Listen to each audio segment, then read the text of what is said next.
नमस्कार विद्यार्थियों, एक बार पुनः आप सभी का स्वागत है साइंस की क्लास में। देखिए, आपको मैं बता देता हूं कि जो आपकी फोर्थ ग्रेड की जो साइंस का सिलेबस है, टोटल 10 टॉपिक हैं। मैंने 5 टॉपिक करा दिए हैं, ये छठवां टॉपिक है आपका। ठीक है, लगातार बने रहना है हर एक टॉपिक के साथ, और यहां से ही क्वेश्चन आएगा, ये विश्वास करना है मेरे पर।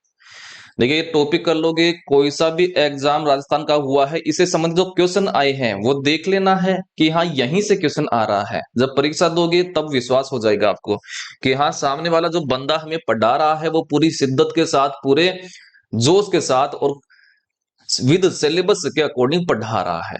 मैं सिलेबस के बाहर कुछ भी बात नहीं करूंगा, और मेरे पास आपका फोर्थ ग्रेड का सिलेबस है, उसके अकॉर्डिंग में ही बात करता हूं।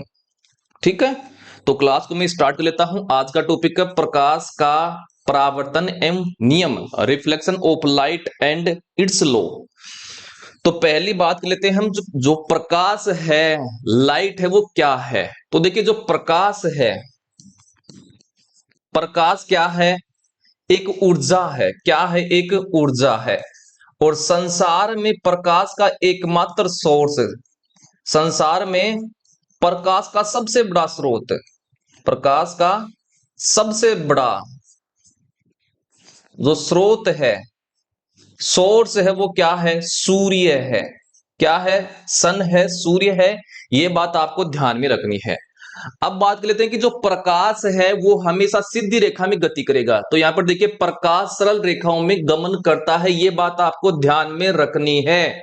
यहां से क्वेश्चन टपकता है। तो प्रकाश कि जो गमन करेगा, ये गमन किस रेखा में करता है? सरल रेखा बोलेगा, सरल रेखा में गति करता है, या फिर सीधी रेखा में गति करता है? सीधी रेखा में, सीधी रेखा में गमन करता है। ये बात आपको ध्यान में रखनी है। कैसे? जैसे मान लीजिए मेरे पास ये क्या है? एक टॉर्च है। ये क्या है? टॉर्च है। जब टॉर्च का प्रकाश यहां से निकलेगा तो ये सीधी रेखा में गति करेगा ना? बिल्कुल सीधी रेखा में। तो पहली बात आपको ध्यान में रखनी है कि प्रकाश एक सीधी रेखा में गति करता है। ठीक है, यह तथ्य है कि एक छोटा प्रकाश स्रोत किसी अपारदर्शी वस्तु की तीक्ष्ण छाया बनाता है, प्रकाश के एक सरल रेखे पथ की ओर इंगित करता है, जिसे प्राय प्रकाश किरण कहते हैं। अब देखिए, प्रकाश से छाया कैसे बनती है। तो मान लीजिए मेरे पास क्या है? बैटरी है। क्या है? बैटरी है। इसे क्या निकल रहा है? प्रकाश। मुझे छाया बनानी है किसकी? मान लीजिए एक पेपर है मेरे पास, ये पेपर है।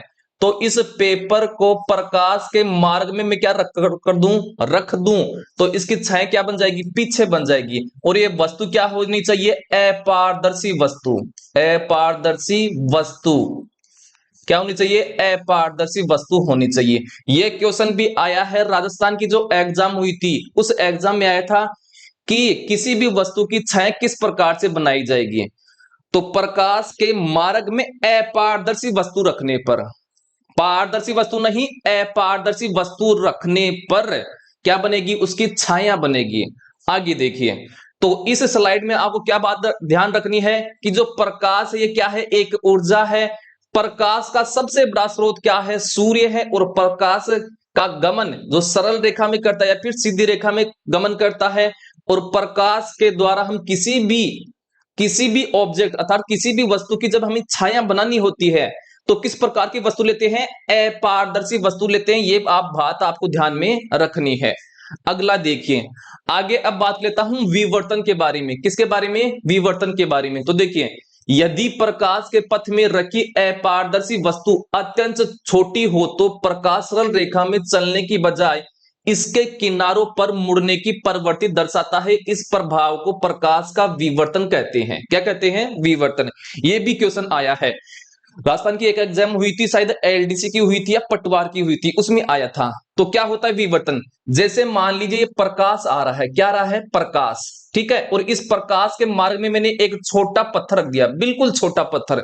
तो प्रकाश क्या करेगा? इससे टकराएगा, इस छोटे पत्थर से, और इसके किनारों से ऐसे आगे निकल जाएगा। क्या निकल जाएगा? इसके किनारों से आगे निकल जाएगा। तो प्रकाश का इस वस्तु के किनारों से निकलना ही क्या कहलाता है? विवर्तन कहलाता है। ठीक है, समझ में आ गया होगा। आगे बात कर लेते हैं। आगे हमारे पास अब आता है प्रकाश का परावर्तन, रिफ्लेक्शन ऑफ, जिसको लाइट बोलते हैं। तो प्रकाश का परावर्तन क्या होता है? तो प्रकाश का परावर्तन होता है जब किसी अपारदर्शी वस्तु पर, क्या, अपारदर्शी वस्तु पर प्रकाश गिरता है तो वह उसी दिशा में वापस से लौट जाता है टकरा करके। इस घटना को क्या कहते हैं? प्रकाश का परावर्तन कहते हैं। ठीक है, जैसे समझिए ये मेरे पास क्या है, एक समतल सतह है। क्या है? समतल सतह है। तो इसको तो लिख देता हूं समतल सतह है, समतल सतह, प्लेन सतह है ये। ठीक है, इस पर क्या रही, ये लाइट आ रही है, प्रकाश किरण आई है, आ रही है। तो ये है प्रकाश किरण। और जो किरण आती है किसी सतह पर टकराने के लिए, उसको बोलते हैं आपतित किरण। तो ये तो हो गई है आपतित किरण। अब देखिए मैं यहां पर क्या खींच दूं, अविलंब खींच देता हूं। ये हो गया है अविलंब, तो ये हमने खींच दिया है अविलंब। ठीक है, अब देखिए ये किरण है, ये यहां पर टकराई, टकराने के बाद में ये वापस जाएगी, तो ये लीजिए वापस चली गई है ऐसे। तो ये जो किरण जा रही है टकरा करके, इसको बोलते हैं क्या? परावर्तित किरण। परावर्तित किरण बोलते हैं, परावर्तित किरण, रिफ्लेक्टेड रे बोलते हैं। यहां तक समझ में आ गया होगा। अब देखिए जब आपकी मैं कलर दूसरा लेता हूं और समझाता हूं फिर आपको। जो आपका ये अविलंब है, क्या है ये अविलंब? ये अविलंब इस आपतित किरण के साथ जो कोण बनाता है, क्या, आपतित किरण के साथ एक जो कोण बना रहा है, इसको क्या बोलते हैं? आपतन कोण बोलते हैं। तो इसको बोलते हैं आपतन कोण, आपतन कोण बोलते हैं। और इसको दर्शाते हैं आई से। तो ये कोण क्या हो गया है? आई कोण हो गया है, मतलब इंसिडेंट एंगल हो गया है। यहां तक समझ में आ गया होगा। अब मैं बात लेता हूं आगे। आगे देखिए यहां पर कलर में थोड़ा दूसरा लेता हूं, ये लेता हूं कलर। अब देखिए अविलंब जो है, ये अविलंब ये इस परावर्तित किरण के साथ जो कोण बनाएगा, एंगल बनाएगा, ये वाला कोण है, इसको बोलते हैं क्या? परावर्तन कोण बोलते हैं। तो ये वाला कोण कौन सा हुआ?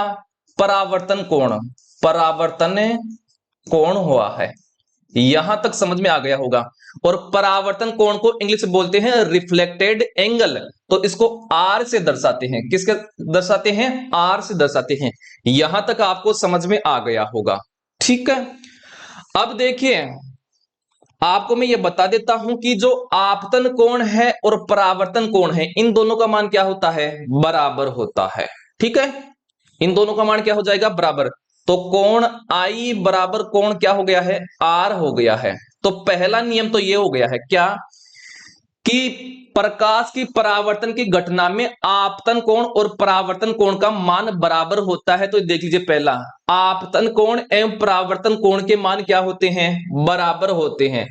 ऐसे समझिए क्या, कि अगर ये आपतन कोण 30 डिग्री का है, 30 डिग्री का है, तो ये परावर्तन कोण भी क्या होगा? ये कोण भी कितने डिग्री का हो जाएगा? 30 डिग्री का हो जाएगा। ठीक है, यहां तक समझ में आ गया होगा। अब दूसरा नियम बताता हूं किसका? प्रकाश का परावर्तन का। ठीक है, दूसरा नियम क्या है? तो देखिए ये क्या है? आपकी समतल सतह में, दूसरा यहां पर कलर लेता हूं। ये क्या है? समतल सतह है, समतल सतह है। तो देखिए यहां पर इसी पर है, इस समतल सतह पर क्या है? आपकी आपतित किरण, और यहीं पर ही क्या है? अविलंब है, और यहीं पर ही क्या है? आपकी परावर्तित किरण है। तो आपतित किरण, परावर्तित किरण और अविलंब तीनों क्या है? एक ही सतह में होते हैं। तो तीसरा नियम, दूसरा नियम देखिए, आपतित किरण दर्पण के आपतन बिंदु पर अविलंब तथा परावर्तित किरण सभी एक ही तल में होते हैं। आ गया होगा दूसरा नियम भी समझ में। तो ये दो नियम होते हैं किसके? आपके प्रकाश के परावर्तन के नियम होते हैं। ठीक है, समझ में आ गया होगा। मैं नया पेज लेता हूं और क्वेश्चन बताऊंगा कि क्वेश्चन कैसे आएगा। तो ऐसे समझिए, ये है मेरे पास नया पेज। अब मैं यहां पर समझाता हूं आपको अच्छे से, ताकि अच्छे से आपको समझ में आ जाए। क्योंकि हमें करनी है पढ़ाई अच्छे से, तभी समझ में आएगा। तो ये तो बना दिया मैंने क्या? समतल सतह बना दी है। तो ये तो हो गई मेरे पास समतल सतह है, समतल सतह हो गई है। ठीक है। अब मैं क्या खींचता हूं, इस पर रे खींचता हूं, किरण खींचता हूं। तो पहली रे तो ये आ रही है, सॉरी, एक मिनट रुकिए, अच्छे से बनाएंगे।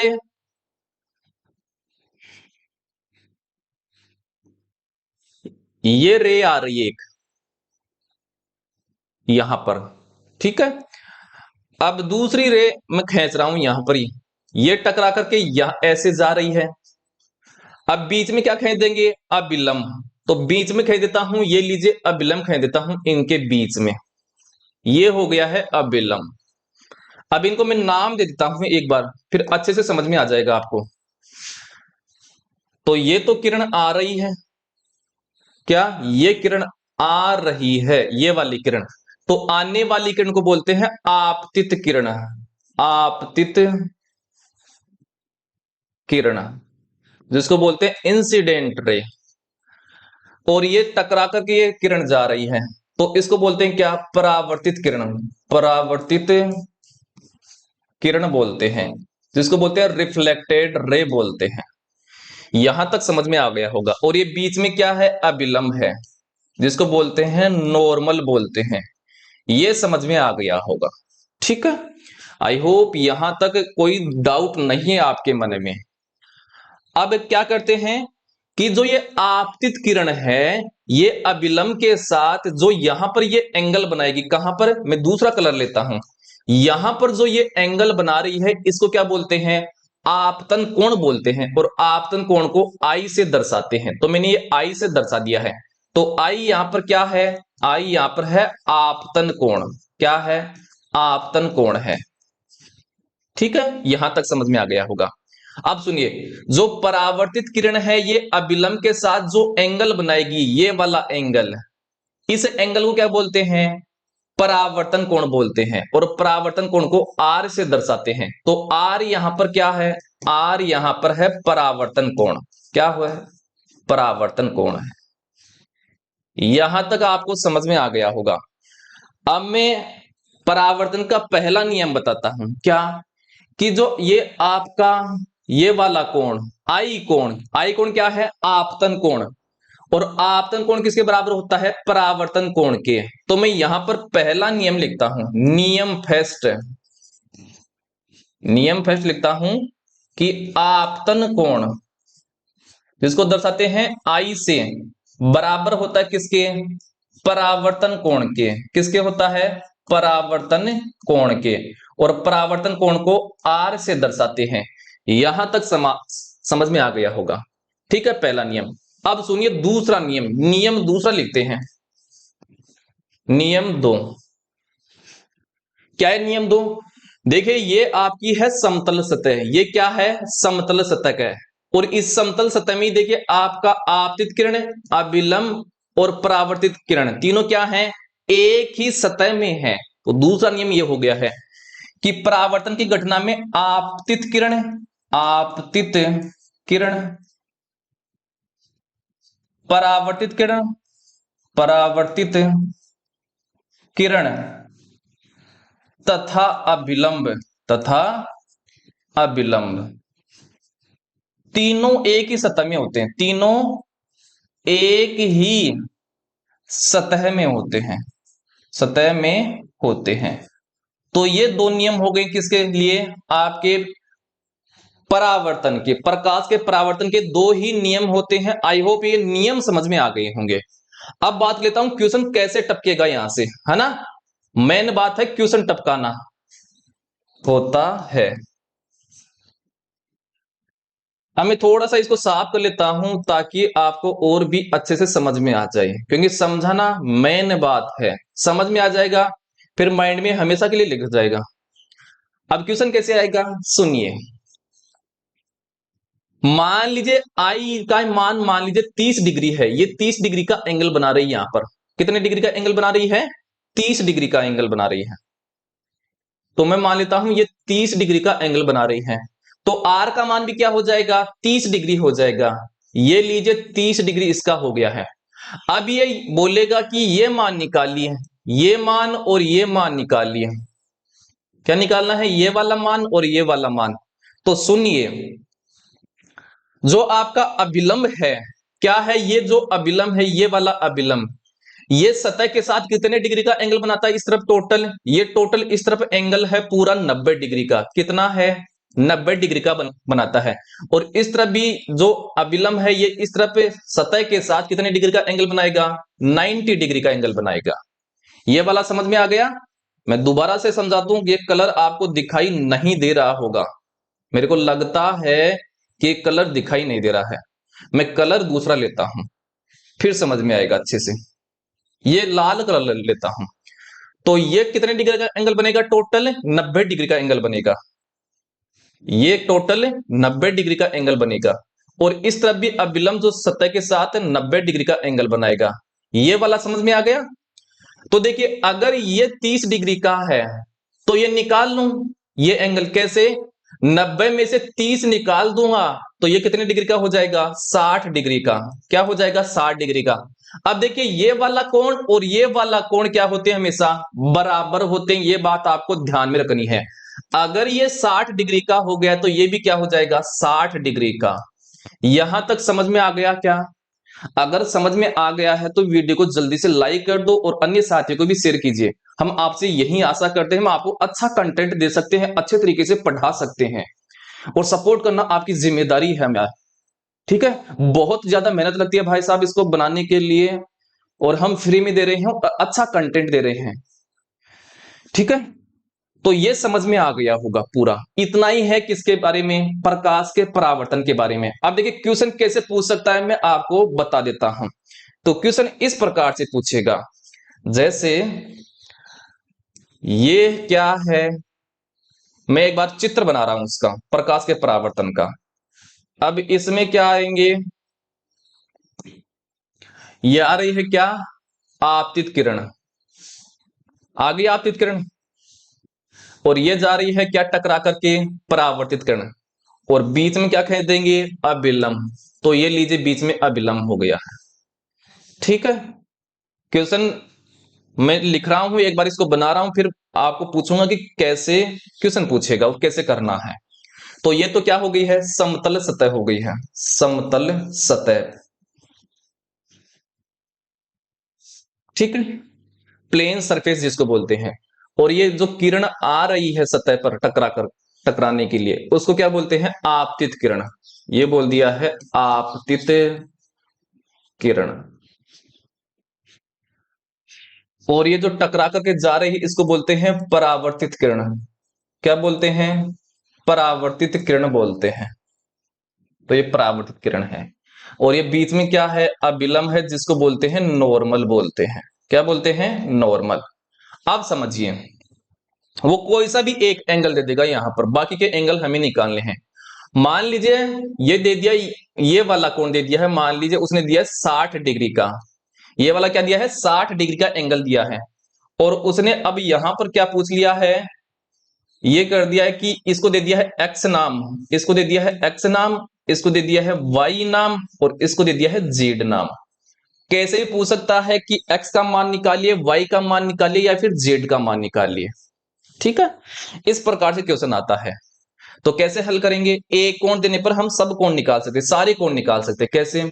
तो ये कौन सा कोण है? ये वाला, ये कोण है आपतन कोण, और इसको किससे दर्शाते हैं? आई से। और ये कौन सा कोण है? आर, मतलब परावर्तन कोण। और हमने बात की थी कि आई का मान है, आई जो कोण है ये किसके बराबर होता है? आर के बराबर होता है। तो अगर ये 60 डिग्री का है तो ये वाला भी इस तरह भी क्या हो जाएगा? 60 डिग्री का हो जाएगा। ये वाला समझ में आ गया क्या? ठीक है? तो ए कोण तो हमने निकाल लिया, मतलब y का वैल्यू हमारे पास आ गया है कितना डिग्री? 60 डिग्री आ गया है। अब हमें क्या निकालना? x का मान और z की वैल्यू निकालनी है। तो समझिए, ये जो एंगल है, ये टोटल एंगल कितने डिग्री का होता है? 90 डिग्री का। अर्थात अभिलंब जो सतह के साथ एंगल बनाता है वो टोटल 90 डिग्री का एंगल बनाता है।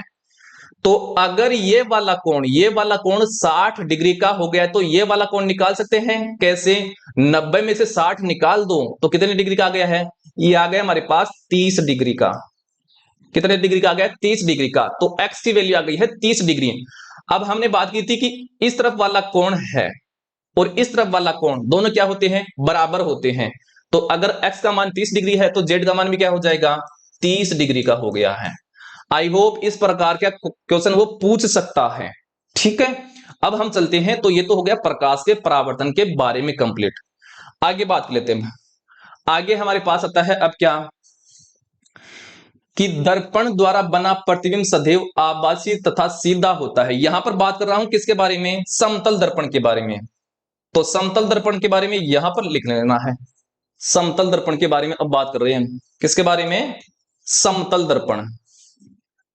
देखिए जो मैं ये ला रहा हूं नोट्स, ये आपकी एनसीईआरटी की और आरबीएससी की बुक से है और वहीं से क्वेश्चन उठता है। तो समतल दर्पण में क्या होता है, तो समतल दर्पण द्वारा बना प्रतिबिंब सदैव क्या होगा, आभासी होगा, सीधा होता है।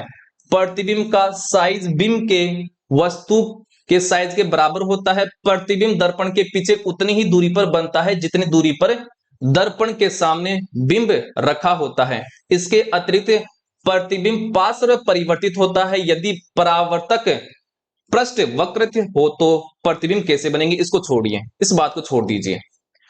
तो देखिए समतल दर्पण के बारे में सुनिए, ये समझ में नहीं आया होगा मेरे को पता है, अब बताता हूं मैं। तो समतल दर्पण, समतल दर्पण, देखिए जो समतल दर्पण होता है इसमें प्रतिबिंब कैसे बनेगा, मतलब इमेज कैसी बनेगी। तो इसमें जो प्रतिबिंब बनता है, प्रतिबिंब वो कैसा बनता है, हमेशा आभासी बनेगा। पहली बात तो ये ध्यान में रखनी है। ठीक है, अभी मैं आपको डायग्राम के जरिए भी समझाऊंगा, पूरा काम करूंगा ना, टेंशन लेने की जरूरत नहीं है। तो आभासी बनेगा सदैव। और कैसा बनेगा, सीधा बनेगा। तो प्रतिबिंब हमेशा सीधा बनता है। और प्रतिबिंब वस्तु के आकार जितना बनता है, तो बराबर साइज का बनता है, बराबर आकार का बनता है।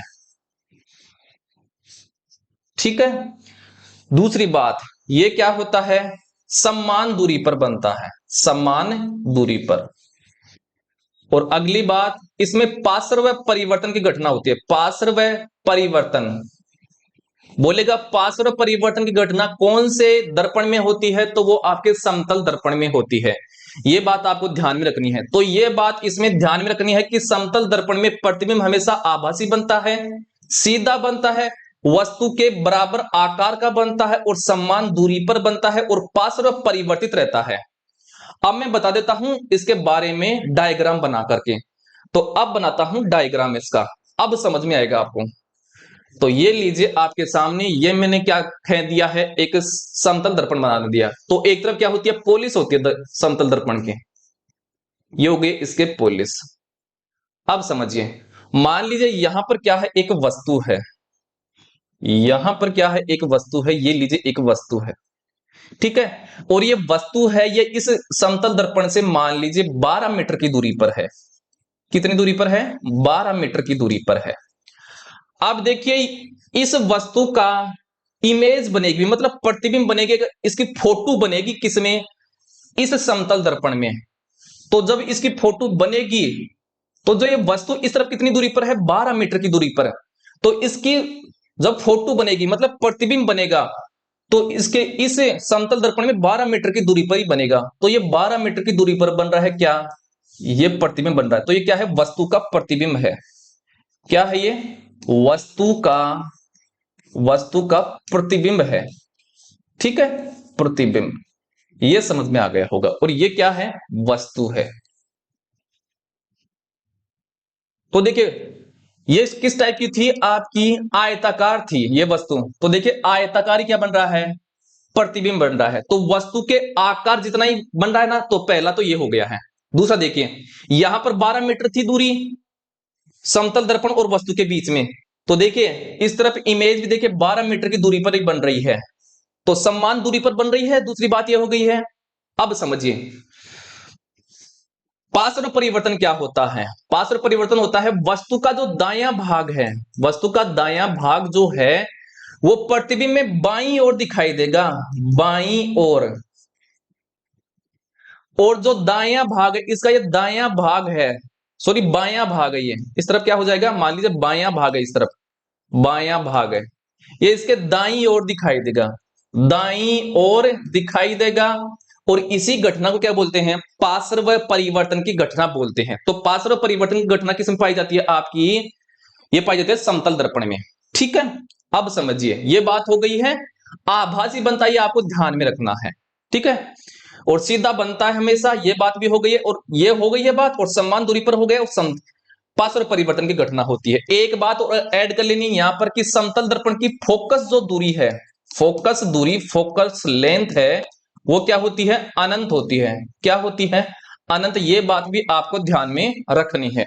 मैं आगे बढ़ता हूं, आगे देखिए दोबारा।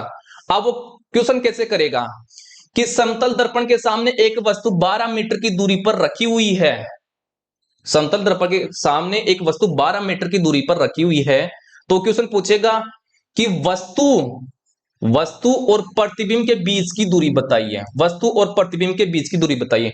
तो यहां से लेकर के यहां तक टोटल कितनी दूरी हो गई है, तो 12 तो ये हो गई है और 12 ये हो गई है। कितनी हो गई है, 24 मीटर की दूरी। कितनी हो गई है, 24 मीटर की दूरी। इस प्रकार से वो क्वेश्चन डिजाइन करेगा। मैं एक क्वेश्चन पूछता हूं आपको ना, तभी समझ में आएगा। जैसे मेरे पास ये आपका क्या है, ये समतल दर्पण हो गया है, और एक इसके पीछे क्या है, ये पॉलिश की हुई है। क्वेश्चन बताना है, मैं एक बार इसको डायग्राम को बना लेता हूं ताकि अच्छे से समझ में आ जाए। मान लीजिए ये एक वस्तु इस तरफ रखी हुई है, इस समतल दर्पण से, है ना, और ये वस्तु मान लीजिए आपकी गोलाकार वस्तु है। क्या है, गोलाकार वस्तु है, और मान लीजिए 6 मीटर की दूरी पर है। किससे, इस समतल दर्पण से। अब वो क्वेश्चन क्या पूछेगा, क्वेश्चन पूछेगा कि इस वस्तु और प्रतिबिंब के बीच की दूरी बताइए। वस्तु और प्रतिबिंब के बीच की दूरी बताइए। तो कितनी दूरी होगी, 12 मीटर की होगी। कैसे होगी समझिए। तो ये जो वस्तु है कितनी दूरी पर है, 6 मीटर की दूरी पर। तो इसका जो प्रतिबिंब बनेगा, मतलब फोटो बनेगी इस समतल दर्पण में, तो 6 मीटर की दूरी पर ही बनेगी। कितनी दूरी पर बनेगी, 6 मीटर की दूरी पर। और इसी आपका जो वृत्त है, वृत्त आकार की बनेगी ऐसी ही। और हमें क्या पूछा है, वस्तु और प्रतिबिंब के बीच की दूरी बताइए। तो देखिए ये कितनी दूरी हो गई टोटल, तो ये टोटल 12 मीटर की दूरी हो गई है। ठीक है, इस प्रकार से वो क्वेश्चन पूछ सकता है, करके जाना है आपको। अब आगे चलता हूं मैं, आगे देखिए। अब बात लेते हैं क्या, गोलीय दर्पण के बारे में। तो ऐसे दर्पण जिनका परावर्तक पृष्ठ गोलीय है, गोलीय दर्पण कहलाते हैं। क्या कहलाते हैं, गोलीय दर्पण। कैसे, जैसे मान लीजिए मेरे पास कोई गोला रहेगा, इस प्रकार का गोला रहेगा। ठीक है, मैं इसको बीच में से काट दूं ऐसे, तो क्या बन जाएगा, एक भाग तो ऐसा बनेगा और एक भाग ऐसा बनेगा। दो भाग बन गए। अब देखिए अगर इस गोले के मैं बाहर की तरफ क्या कर दूं, पॉलिश कर दूं, तो ये क्या बन गया है हमारे पास, गोलीय दर्पण बन गया है। ठीक है, और इस गोले को कर दूं अंदर की तरफ, तो ये क्या बन गया है आपका, ये बन गया है आपका दर्पण, बन गया है गोलीय दर्पण। ठीक है, समझ में आ गया होगा। अब बात करते हैं, गोलीय दर्पण दो प्रकार के होते हैं इसके आधार पर। एक तो हो जाएगा अवतल दर्पण, एक हो जाएगा उत्तल दर्पण। तो जो ये है, ये पहला वाला ये है, ये कौन सा दर्पण है आपका, अवतल। कैसे पता करोगी, कि जिसकी उभरी हुई सतह पर, उभरी हुई सतह पर क्या हो, पॉलिश की हुई हो, और अंदर दसी हुई सतह किसका कार्य करे, परावर्तन का कार्य करे। या फिर आपको एक ही बात ध्यान में रखनी है कि जिसकी उभरी हुई सतह पर क्या हो, पॉलिश हो। देखिए इसकी ये उभरी हुई, बाहर की तरफ ये उभरी हुई सतह है, और इस पर क्या है, देखिए पॉलिश है। तो ये क्या है आपका, अवतल दर्पण है। तो ये तो हो जाएगा अवतल दर्पण, अवतल दर्पण, दर्पण। और जिसकी दसी हुई सतह है, क्या, धसी हुई सतह, देखिए ये अंदर धसी हुई है ये सतह, तो इस पर क्या है, पॉलिश। तो जिसके अंदर धसी हुई सतह पर क्या हो, पॉलिश हो, उस दर्पण को बोलते हैं उत्तल दर्पण। क्या बोलते हैं, उत्तल दर्पण बोलते हैं। ये बात आपको समझ में आ गई होगी।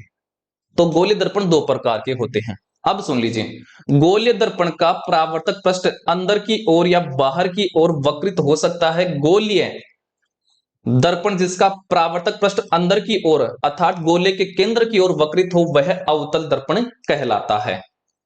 ठीक है, वह गोलीय दर्पण जिसका परावर्तक पृष्ठ बाहर की ओर वक्रित होता है, उत्तल दर्पण कहलाता है। तो मैंने आपको बता दिया है।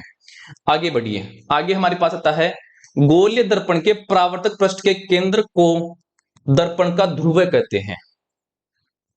ये वाला समझ में आ गया होगा। मतलब जैसे ये मेरे पास क्या है, ये हो गया है आपका गोलीय दर्पण है, मतलब अवतल दर्पण है ये, है ना। तो ये बोल रहा है गोलीय दर्पण के परावर्तक पृष्ठ के केंद्र को, मतलब बीच वाला इसका जो भाग रहेगा, यहाँ का बीच वाला भाग, इसको बोलेंगे क्या, ध्रुव बोलेंगे। क्या बोलेंगे, ध्रुव, इंग्लिश में बोलते हैं पोल बोलते हैं। और इसको किसके द्वारा दर्शाते हैं, इसको पीक के द्वारा दर्शाएंगे। ये बात आपको समझ में आ गई होगी।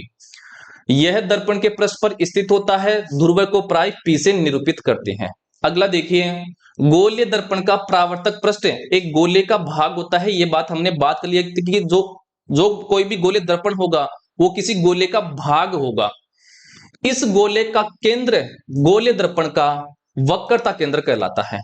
तो मतलब ये जो दर्पण बना है अवतल दर्पण, ये एक गोले का बना है, मान लीजिए इस गोले का बना है, और गोले का केंद्र होता है, उस केंद्र को क्या बोलते हैं, सेंटर बोलते हैं। क्या बोलते हैं, सेंटर।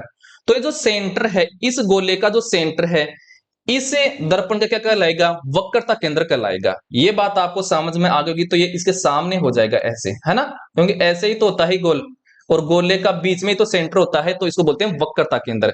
और इसको किसके द्वारा निरूपित करते हैं, सी के द्वारा निरूपित किया जाता है। इसको छोड़िए, वक्रता केंद्र दर्पण का वह भाग नहीं है, इसको भी छोड़िए।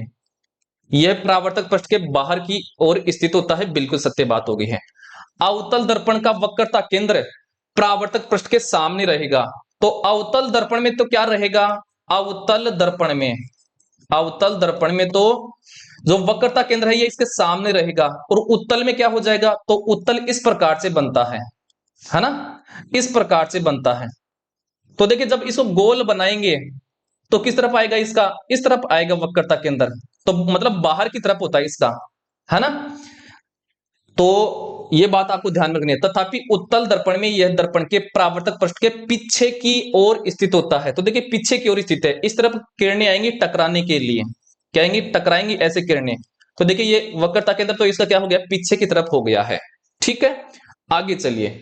आगे हमारे पास आता है गोलीय दर्पण का परावर्तक पृष्ठ जिस गोले का भाग है उसकी त्रिज्या दर्पण की वक्रता त्रिज्या कहलाती है। ये क्या बोल रखा है कि हम हमारे पास दो दर्पण थे, एक तो हो गया ये क्या, अवतल दर्पण हो गया है, और ये क्या हो गया आपका, उत्तल दर्पण हो गया है। क्या हो गया है, उत्तल दर्पण।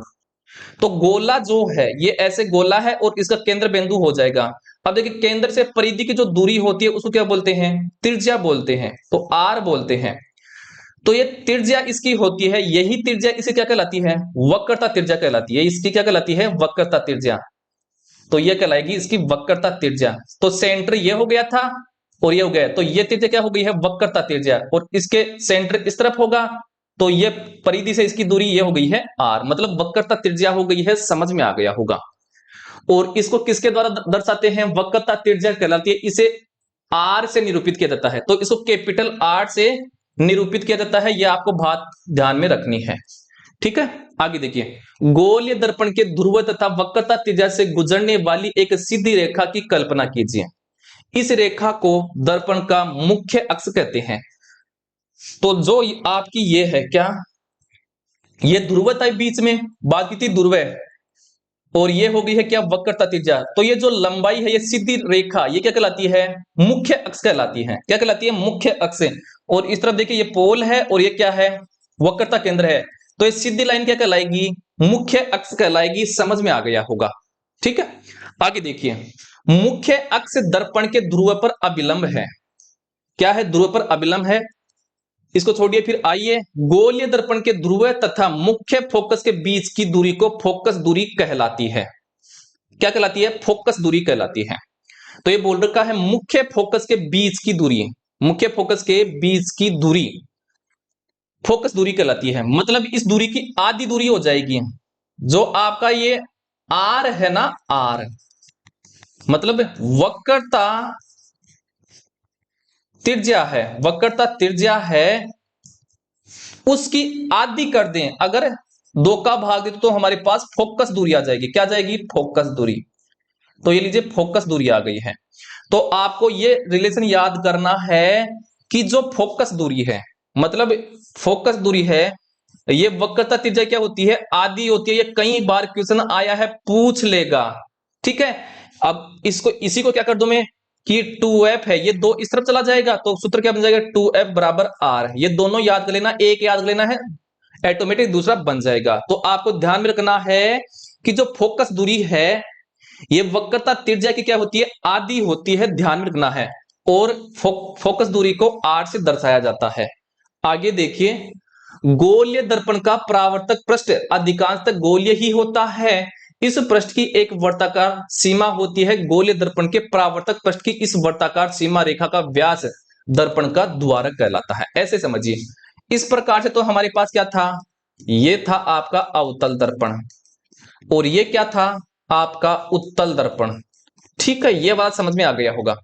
अब समझिए, जो ये इसकी ये लेंथ, ये टोटली इसकी लेंथ, ये वाली लेंथ, इसको क्या बोलते हैं, द्वारक बोलते हैं। ये तो ये टोटल हो गया है द्वारक। और इसकी भी जो टोटल लेंथ है, ये वाली लंबाई, ये टोटल लंबाई, इसको क्या बोलते हैं, द्वारक। तो द्वारक के समझ में आ गया होगा। और द्वारक के बीच में क्या होता है, ध्रुव होता है। क्या होता है, ध्रुव होता है। ये बात आपको ध्यान में रखनी है। आगे देखिए, आगे अब बात लेते हैं गोलीय दर्पणों द्वारा प्रतिबिंब बनना। पहले हम बात लेते हैं किसी अवतल दर्पण द्वारा बिंब की विभिन्न स्थितियां, कि जब अवतल दर्पण पर प्रकाश किरणें क्या रहेंगी, आपतित होंगी, तो कैसे बनेगा प्रतिबिंब। ठीक है, तो देखिए कोई भी वस्तु अगर अनंत पर रहेगी तो उसका प्रतिबिंब कहां पर बनेगा, फोकस पर बनेगा। और कैसा बनेगा, अत्यधिक छोटा और बिंदु साइज का बनेगा। और प्रतिबिंब की आकृति क्या होगी, वास्तविक होगी एवं उल्टा रहेगा। दूसरा है जब सी से परे हो, क्या हो, सी से परे हो, तो एफ और सी के बीच बनेगा और छोटा बनेगा। एक बार मैं आपको समझाता हूं, ऐसे समझिए। ये तो होता है क्या आपका, ये हो गया है उत्तल दर्पण। ठीक है, और बीच में ये क्या रहेगी, मुख्य फोकस रहेगी। यहां पर हो जाएगा क्या, ध्रुव। ये हो गया है ध्रुव, और ये हो गया है क्या, फोकस दूरी। और ये हो गया इसका सी मतलब सेंटर हो गया है। ये समझ में आ गया होगा। अब क्या आएंगी, प्रकाश किरणें आएंगी, दो किरणें आएंगी, ये अनंत से ऐसे आ रही हैं, ये अनंत से ऐसे आ गई। अनंत से आने के बाद में जो अवतल दर्पण है, ये टकराने के बाद में इससे गुजरेंगी, ऐसे इस फोकस से गुजरेंगी, ऐसे नहीं, ऐसे गुजर रही हैं। तो आपका ये अवतल दर्पण है। क्या है, अवतल दर्पण। चलिए, किरणें टकराने के बाद एक जगह मिल रही हैं, मतलब ये एकत्रित कर रहा है, इसलिए अवतल दर्पण को बोलते हैं अभिसारी दर्पण। क्या बोलते हैं, अभिसारी दर्पण बोलते हैं, अभिसारी दर्पण। ध्यान में रखना है, क्यों बोलते हैं, क्योंकि ये किरणों को एक जगह क्या करता है, कंट्रोल करता है, एक जगह एकत्रित करता है। समझ में आ रहा होगा। तो देखिए, अनंत से किरणें आ रही हैं, ये क्या आ रही हैं, अनंत से। तो प्रतिबिंब कहां पर बन रहा है, मतलब जहां पर किरणें मिलती हैं वहां पर प्रतिबिंब का निर्माण होता है। तो ये एफ मिल रही है फोकस पर, तो यहां पर प्रतिबिंब का निर्माण हो गया। और पहली कंडीशन यही थी, देखिए ये कंडीशन पहली यही थी कि अनंत पर आएंगी तो फोकस पर बनेगा और बिंदु साइज का बनेगा, वास्तविक बनेगा और उल्टा बनेगा। देखिए वास्तविक कैसे बन रहा है, मतलब जब खुद किरणें खुद मिलेंगी, किरणें ऐसे खुद किरणें मिल रही हैं तो वास्तविक बन रहा है, और उल्टा बन रहा है। ये क्या बन रहा है, उल्टा। अगर इस तरफ बनता पीछे, तब बनता है क्या, सीधा बनता। ठीक है, समझ में आ गया होगा। आगे देखिए, आगे बात कर लेते हैं अब किसके बारे में, आपका ये बात कर लेते हैं दूसरे वाले में। जब सी से परे हो, क्या हो, सी से परे। तो मैं यहां पर ही समझा देता हूं सब कुछ काम आपको, है ना, इसी स्लाइड पर, ताकि याद रहेगा। केवल यही याद करके जाना है, ये चित्र में जो समझा रहा हूं वो। तो ये तो हो गया उत्तल दर्पण, ये हो गई इसके मुख्य फोकस। और ये तो यहां पर तो क्या हो जाएगा, एफ, और ये हो जाएगा सी, मतलब इसका सेंटर हो गया है, वक्रता केंद्र हो गया है। अब ये क्या बोल रहा है, जब अनंत पर रहे, मतलब वस्तु पहली स्थिति, मतलब यहां पर अनंत पर रहे, यहां पर अनंत पर रहे, तो ऊपर तो मैं वस्तु की स्थिति को दर्शाऊंगा, नीचे दर्शाऊंगा क्या, प्रतिबिंब को। तो अनंत पर रहेगा वस्तु, तो प्रतिबिंब कहां पर बनेगा, फोकस पर, मतलब यहां पर बनेगा, फोकस पर बन गया। दूसरा क्या बोल रखा है, जब सी से परे हो, तो सी यहां पर है, कहां पर है, यहां पर, तो इस तरफ रहेगा, मतलब वस्तु यहां पर रहेगी, अब यहां पर रहेगी वस्तु इस पर, तो ये बोल रखा है एफ और सी के बीच बनेगा, तो यहां पर बनेगा एफ और सी। देखिए सी ये रहा, एफ ये रहा, तो इस यहां पर बनेगा प्रतिबिंब।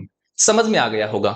तीसरा देखिए, जब सी पर हो तो सी पर ही बनेगा। ये कंडीशन आपको याद करके जानी है। वो बोलेगा वस्तु को किस पर रखेगी कि वहीं पर उसका प्रतिबिंब बने और समान साइज का बने। तो देखिए, अगर सी पर वस्तु को रखेंगे तो सी पर ही इसका प्रतिबिंब बनेगा। समझ में आ गया होगा। आगे देखिए, जब सी और एफ के बीच में रखते हैं, तो सी और एफ के बीच में रख दो, चौथी स्थिति हो गई है। तो प्रतिबिंब कहां पर बनेगा? सी से परे बनेगा, तो यहां पर बनेगा। तो देखिए, सी से परे बन गया है और बड़ा बनेगा, है ना। आगे बोल रखा है जब एफ पर रखेंगे, एफ पर, तो यहां पर रखेंगे, कहां पर? पांचवी स्थिति, एफ पर रखेंगे, तो अनंत पर बनेगा, मतलब यहां पर बनेगा। ये वाला भी समझ में आ गया होगा। और प्रतिबिंब प्राप्त नहीं होगा, ये कंडीशन है। जब अनंत पर बनेगा तो क्या हमें प्राप्त होगा? क्या दिखाई नहीं देगा।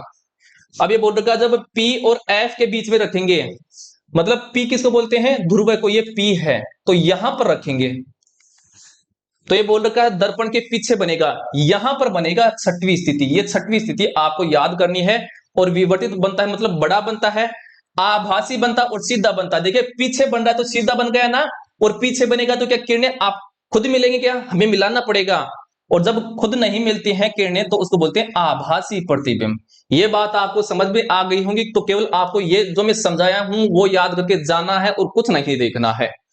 आगे देखिए, ये हमने बात कर ली। देखिए, ये मैंने समझाया अवतल दर्पण द्वारा बना प्रतिबिंब, पहली स्थिति ये थी, दूसरी ये हो गई है, तीसरी ये, चौथी ये, पांचवी ये और छठवीं ये। आपको ये याद नहीं करने हैं, मैंने जो बताया है वो ही याद करना है। आगे देखिए, आगे हमारे पास है अवतल दर्पणों के उपयोग, कि अवतल दर्पण का उपयोग कहां पर करते हैं।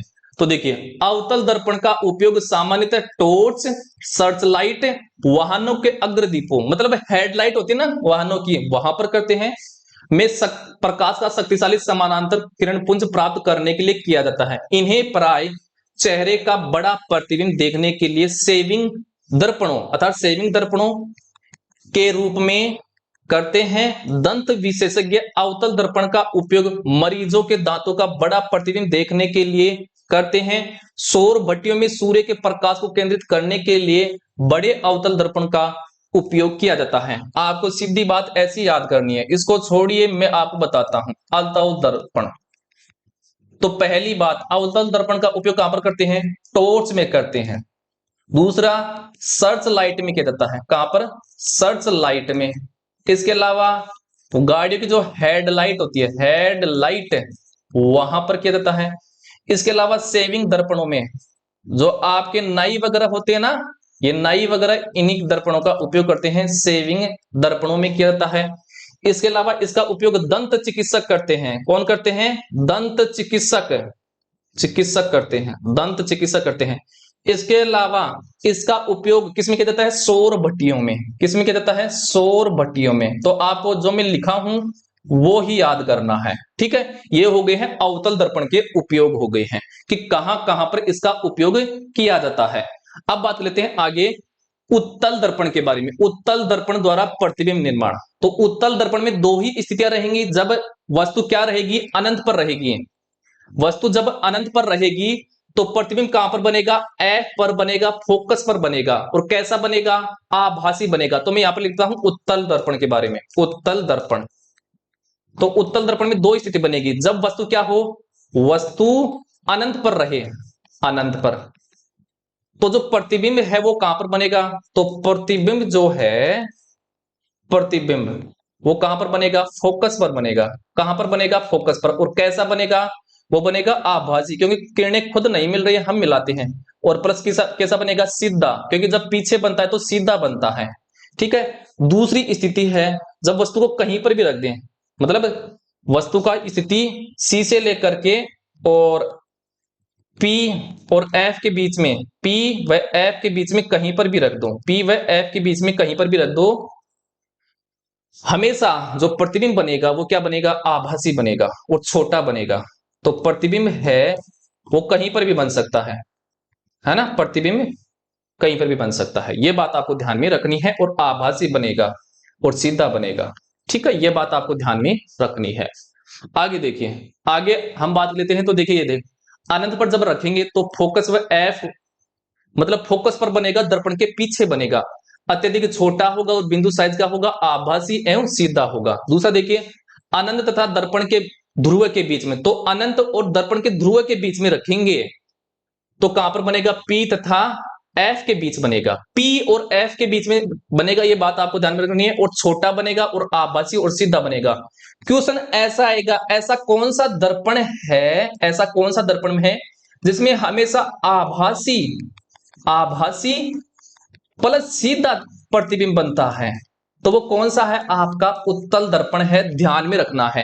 क्योंकि अवतल दर्पण में तो देखिए आभासी बन रहा था, वास्तु भी बन रहा था, सीधा भी बन रहा था, उल्टा भी बन रहा था, वहां पर तो पूरे बन रहे थे, लेकिन यहां पर तो उत्तल दर्पण में तो केवल एक ही प्रकार का बन रहा है, आभासी और सीधा। ये बात आपको ध्यान में रखनी है, यहां से क्वेश्चन टपक सकता है। ठीक है, अब देखिए उत्तल दर्पण किस प्रकार का होता है, इस प्रकार का होता है उत्तल दर्पण। बाहर क्या होती है, ऐसे पोली से हो, सॉरी अंदर होती है, क्या होती है, अंदर होती है भाई साहब, सॉरी इसके लिए, ये ऐसे अंदर होगी। तो देखिए ऐसे ये फोकस हो जाएगा, तो इसके अंदर यहां पर क्या होता है, इस तरफ पीछे क्या होता है, फोकस होता है। ठीक है, अब किरणें ऐसे आएंगे, ऐसे किरणें आ रही हैं, दो किरणें अनंत से, तो जो उत्तल दर्पण ये किरणों क्या करता है, ऐसे फैला देता है, ऐसे जाएंगे टकराने के बाद में, क्या जा रही हैं, ऐसे टकराने के बाद जाएंगे, तो किरणें पीछे जब हम मिलाएंगे, हम खुद मिलाते हैं पीछे, तो यहां पर प्रतिबिंब बन रहा है। हम देखिए जब खुद मिलाते हैं किरणों को, तो जो प्रतिबिंब बनता है वो क्या बनता है, आभासी बनता है, क्या बनता है, आभासी। और जब पीछे बनेगा, पीछे बनेगा तो प्रतिबिंब कैसा बनेगा, सीधा बनेगा, क्या बनेगा, सीधा।